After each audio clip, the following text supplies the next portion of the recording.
bahwa penyakit saat ini beda banget dengan penyakit zaman dulu. Kalau penyakit zaman dulu itu yang banyak penyakit menular, ini ada dia disentri, kemudian tipes menular, semua cacar menular.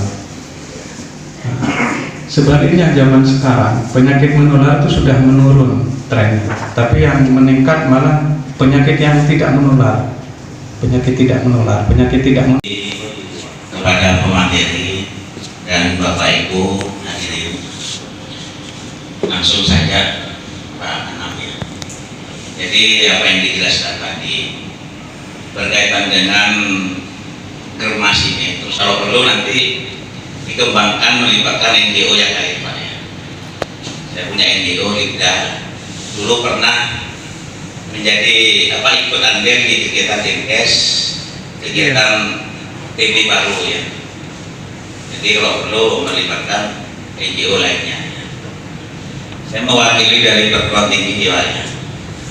Jadi berbicara tentang gerakan hidup sehat ya, seperti yang disinggung tadi. Sebenarnya ada beberapa penyakit ya yang dijelaskan tadi, penyakit menular dan penyakit yang tidak menular ya. Kalau penyakit menular sudah kita sering mendengar sosialisasi atau informasi di media ya, terutama penyakit yang terbaru ini, penyakit COVID, yang mungkin sudah banyak tahu tentang bagaimana pencegahannya dengan istilah awalnya 3M sekarang menjadi 5M, dan pola hidup dan lain sebagainya ya. Namun yang mengkhawatirkan lagi selain penyakit yang menular, juga penyakit yang tidak menular, penyakit darah tinggi, jantung, diabetes, stroke dan lain sebagainya.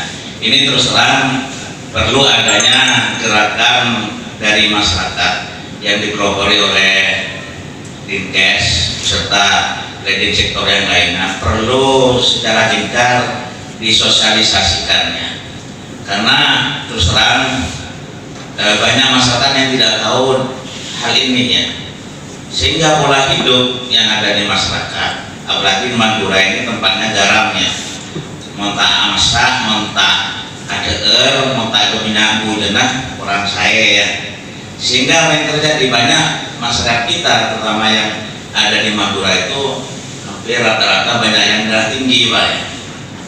Ini perlu disosialisasikan, termasuk penyakit diabetes ini perlu disosialisasikan. Seperti yang saya ketahui, diabetes itu banyak faktor ya, terutama pola makan, pola hidupnya. Banyak masyarakat yang tidak tahu pemicu kadar gula juga dipengaruhi kadang karena faktor kalau makan nasi itu masih panas, itu kadar karbohidratnya tinggi, itu yang memicu juga ya. Ini masyarakat tidak tahu. Hampir kebanyakan masyarakat kita tak ada kalau makan tak anak-anak ya, tak panas tak besar. Nah ini kadang perlu adanya sosialisasi bagi leading sektor, utama program germas ini, untuk mensosialisasikan pola hidup, cara hidup berkaitan dengan penyakit yang tidak menular ya. Ini supaya apa yang disampaikan tadi, kalau sudah sakit, penghasilan kita, pendapatan kita walaupun besar, kadang tergerus habis karena biaya itu rumah sakit ya, atau perawatan kita. Jadi saya sangat mendukung program kegiatan germas. Bagaimana caranya program germas ini bisa sukses? Yang saya ketahui ini program dari Dinkes ya, yang sukses itu Posyandu ya, karena Posyandu itu terstruktur, kegiatannya rutin, itu bagus itu. Jadi pola semacam itu apa germas meniru pola kegiatan Posyandu. Jadi di masyarakat yang saya ketahui itu jalan, bahkan melibatkan tokoh masyarakat, RT RW. Seringkali saya mendengar pengumuman di masjid, betullah Posyandu, tolong Bu Ibu datang, itu hadir gitu dan jalan. Jadi kegiatan ini bisa dan sukses. Yang pertama harus melibatkan masyarakat. Yang kedua harus melibatkan institusi pendidikan. Institusi pendidikan yang mulai dari tingkat PAUD, SD sampai perguruan tinggi ini perlu digandeng ya. Karena untuk mengubah mindset, pola pikir masyarakat itu mulai dari tingkatan PAUD ya. Bagaimana cara pola hidup sehat, cuci tangan sebelum makan, itu sudah diajarkan di tingkat PAUD ya. Jadi melibatkan institusi pendidikan atau melibatkan NGO ya, ormas, LSM dan lain sebagainya. Insya Allah program ini bisa berjalan dengan sukses karena manfaatnya banyak bagi kita.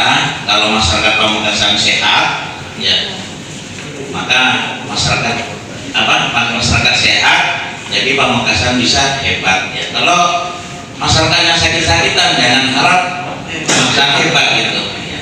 Mungkin itu yang bisa saya sampaikan. Terima kasih. Wassalamualaikum. Ini dari hasil Riskesdas 2013 dan 2018 dinilai bahwa ada kenaikan terkait masalah penyakit kanker, stroke, ginjal, diabetes, dan hipertensi.